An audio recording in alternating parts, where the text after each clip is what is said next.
I think it's time we blow this scene. Get everybody in the stuff together. Okay, 3, 2, 1, let's jam.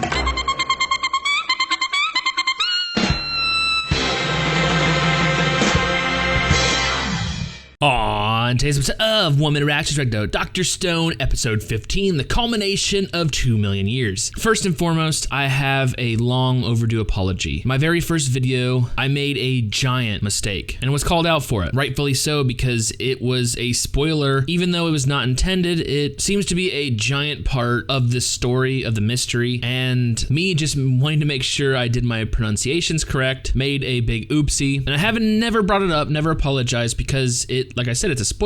I just brush it under the rug for now, and we'll bring it up when it becomes relevant. Well, today it is relevant, and I finally know why. So with that out of the way, let's dive into today's episode. Today's episode was absolutely ridiculously amazing. The culmination, the fruition of the last 6 months has finally resulted in a victory for the kingdom of science. And I gotta say, the way they set this episode up is so Senku, it's ridiculous. Anyways, last we left off, the grand bout is still going on. Chrome had just defeated Magma, so the next few bouts should be easy peasy. Everyone basically gives up. Chrome can marry Ruri, we can give her the wonder drug, and happily ever after. Unfortunately, there were 2 hiccups. Ginro not being that smart and a little bit depraved. After hearing Ruri state that she'll marry everyone, even though pretty much anyone besides Ginro could tell that she's lying, he takes this as an invitation to, well, you know what? I want to be the village chief. I want to marry Ruri and turn this into a harem and eat ramen every day. So he decides to go full force in his match against Senku, but luckily for the village, Senku is a master of simple machines, creates an impromptu lever using Suika's mask and his weapon, and completely eviscerates Ginro's groin. Gotta say, that mask has become a pivotal element in this grand bout. I mean, we saw it help Suika, we saw it help Ginro, we saw it help Chrome, now we see it help Senku. I mean, who would have thought this melon-turned glasses would play such a significant role? But now that Ginro is down for the count, the final bout is between Senku and Chrome, and all Senku needs to do is just give up, and Chrome is victorious. But alas, the second reason why this is gonna happen is because Chrome is now unconscious. Yes,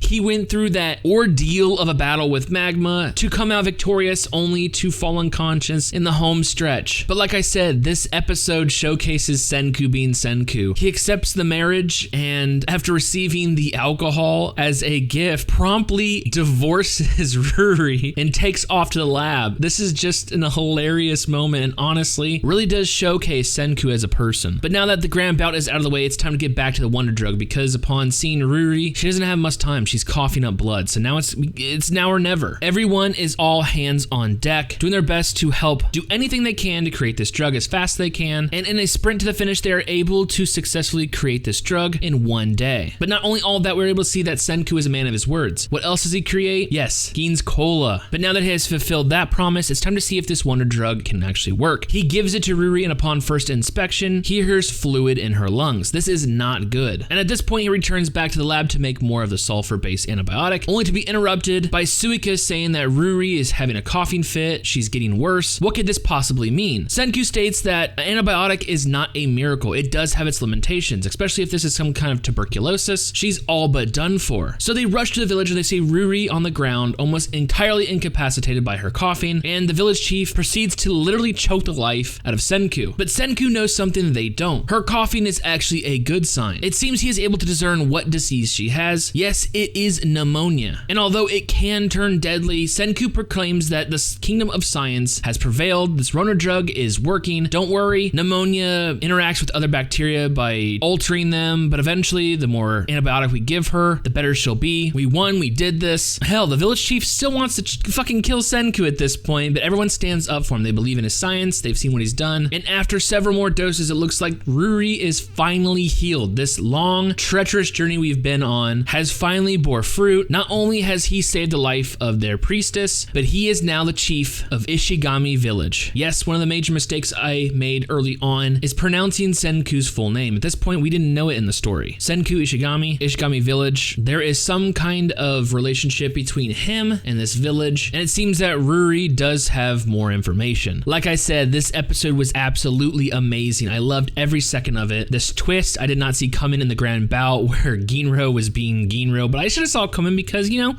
he's Ginro. Senku divorcing Ruri almost immediately is absolutely hilarious. I did not see that coming, but of course he doesn't want to marry her. That's Chrome's boo. Finally saving the priestess, Senku being a man of his word, creating the cola, and then finally the revelation of the name of the village and the connection it has with Senku. This is just setting up more and more mysteries. Hopefully we get some more information next episode. I want to know, what exactly does Ruri know? Are we going to get more flashbacks? We're going to see...